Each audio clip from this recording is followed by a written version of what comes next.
Hello, good afternoon. We're here for testimony time. My name is Ike, and I'm here with Bill Garvey. And again, we strongly believe in testimonies because testimony shows what is attainable. Bill's life has been transformed by God. He used to live one way, but he met Christ, and since then, his life has changed. And he's just here today to share his testimony with you. And we pray that as Bill shares, it will be a blessing in your life. And the same thing God has done for Bill, he can also do for you and do more. God bless you. Bill? Amen. Yeah, how you guys doing? My name is Bill. Really what God's done for me in my life, it's really just been nothing short of like miraculous. Like if you trace like my walk with God, even back from when I was like a teenager, let's even go before then. Really from like the age of like 15 and 19, the word lost just wouldn't even cut it. I was the type of kid that like I was literally in a street fight every single weekend, if not one or two or four. Everything from, you name it. I've had bottles broken over my head, stabbed, almost shot. Just crazy, crazy things that had happened involved, with like gangs like coming after me from some of the decisions I had made. You name it, like if there was a poor decision that could be made, like I made it. You know what I mean? Like I almost like overdosed on, drugs one night, and just like there's just a whole mess of things like I got involved with. And I was supposed to join the Coast Guard when I was like 17, and literally 2 weeks before I left for the Coast Guard, for the very first time out of all 300 fights or more I had been involved in, I got arrested 2 weeks before I was supposed to leave for the Coast Guard, and I got put on probation, and I couldn't leave, and I had to tell the Coast Guard what had happened. They're like, "No, you can't leave. You're on probation," and it really created like this downward spiral, like in my life. I got fired from my job. I had, I totaled my car. I really had nothing, and I just like hit like this rock bottom.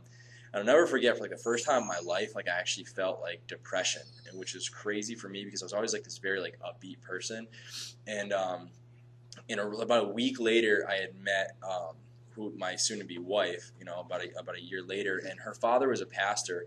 And just kind of like fast forward, a couple months down the road, she kind of like sneaky got me into church. She's like, come watch me sing, and that was like her way to like get me to come to church. And I went just to like support her, and God just met me there, and He just like really just like touched my heart, and like I had just felt the Holy Spirit just kind of like moving like on me, and like I'll never forget like being in that church and just feeling things, and just like feeling like tears like rolling down the side of my eyes. I'm just like, what is this? Like I've never felt these things like unless I was on like drugs or something, and and people were describing to me like, well, no, that's like the Holy Spirit. Like He's moving on, like He loves you, and it just began this crazy relationship where I was just like, wow. I'm like, this is better than anything like I've ever experienced, like what I felt, and it was just like amazing. And my spiritual life had grown and grown and grown to the point where I was literally leading like a house of prayer movement all across New England. And we set up these like 24-hour straight house of prayer nights, and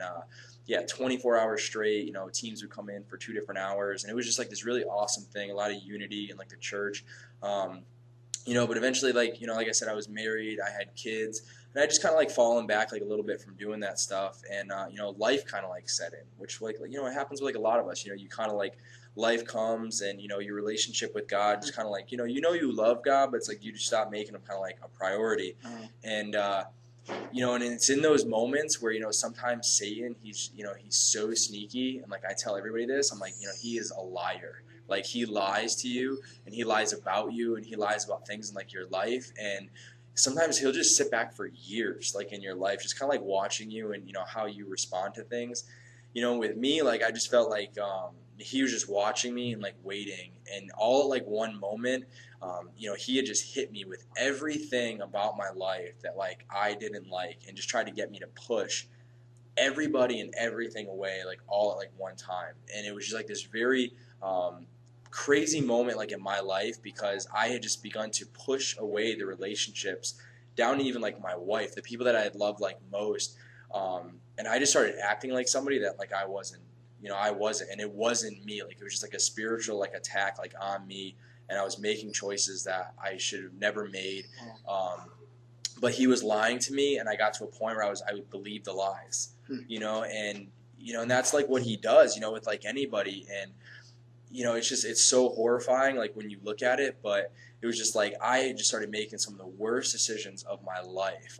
Down to the point where it was just horrible. I mean, the things I was just like saying and I was doing, and and my wife, she really wanted to go to this conference with me down in like Kansas City, and she said, come on, let's just like go. And really, she didn't even say it to me, but she kind of felt like it was like the last effort to kind of like save like our marriage.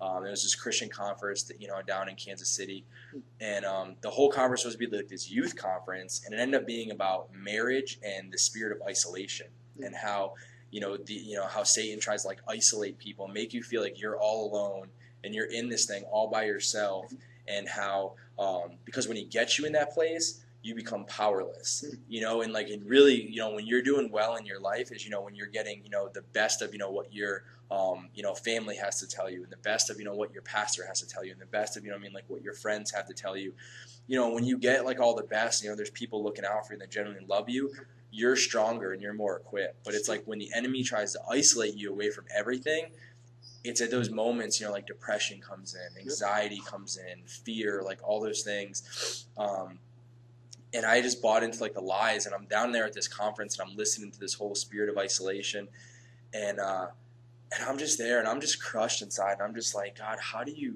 even love me? You know what I mean? Like in the midst of all my stupidity, everything I've done wrong, like you see everything, like just feeling like so worthless.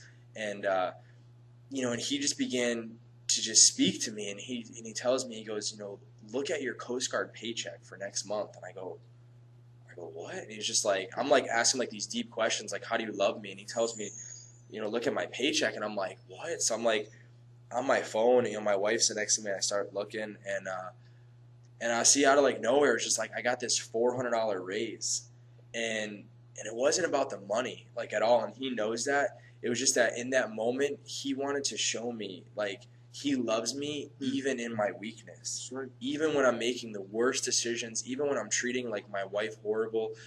She deserves so much better. I'm so much better than this. Like, I know that I'm better than this. And like, and it was at that moment, he was just like, no, he's just like, I love you.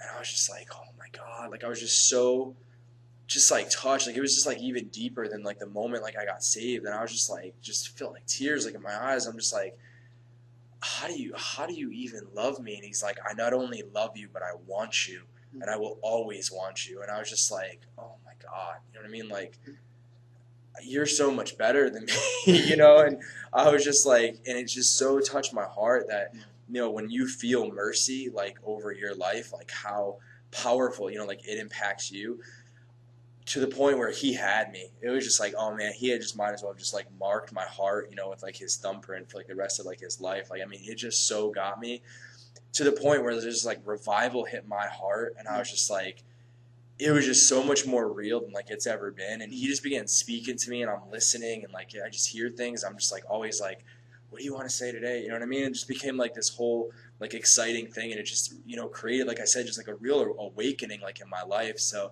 yeah, that's like my testimony to you guys. I mean, whether you're a Christian, you're a believer, like you're not, he is so loving. He's not up there counting your sins. He's not up there judging you, because if he was, like, I wouldn't have experienced like the things that I did. And it's not just for me. Like, he desires everyone. And like the big misconception is that like Jesus is like, we're like these like religious people, and I hate that word. And there's like something like I felt like Jesus told me, he was just like, I hate religion, but I love people. And I was just like, wow. I was like, that's powerful. And it really is. Like, he loves everybody. He created everybody. Like, he died for everybody. Like, he wants a relationship with every one of us. And it doesn't matter, what we've done. It's just like, he just wants you to just do better. Sure. And even if you fall back, he just still wants you to do like better like the next day. And when you begin to like, cultivate like that relationship inside, you know what I mean? Like, even though I, sin and I fall, he still is there for me, and really like empowers you to believe in like yourself, and really, strive to be better, each day. And it's really not even a matter of striving. It's just a matter of really receiving the love and knowing that you're wanted, and it's just, you begin to find the things, like your passions in life, and the things you were created for, and the things that, you love to do. You just get into all of it. He begins showing you, the creative ways to get involved in those things, like in your life, and you begin to live life, like the more you like love God, like the more you really begin to live. And that's just really it. I mean, it's just been an amazing, 12-year journey, since I've been like a Christian, and I love every moment of it, and I thank God, for loving me through it. So. Wow. Thank you, Bill. Thank you, Bill. As we've heard from Bill's testimony, God can transform anyone's life. If God can do it for Bill, I'm very sure that God can do it for anyone. And one thing the reason I love hearing testimonies, because they show us that if God can do it for one person, He can do the same thing and even greater in another person's life. Bill mentioned one thing that Mariah also mentioned in her testimony yesterday. Actually, he said God is not looking for religion; He wants a relationship. Christianity is not okay. It's not about counting your sins. God is not out to catch you. God is out to cover you. Yeah. He's out to cover you and also color you. That is, beautify your life. And truly, I myself too, since I've given my life to Christ, I've experienced many great things in Christ, and I'm living at peace. The things I used to crave for before, I've lost taste for them, and I'm still feeling complete. And I just thank God for everything. I would like to thank you, Bill, for coming to share his testimony, and we pray that these testimonies will be a blessing to your life. God bless you. Have a great day. Amen. Amen.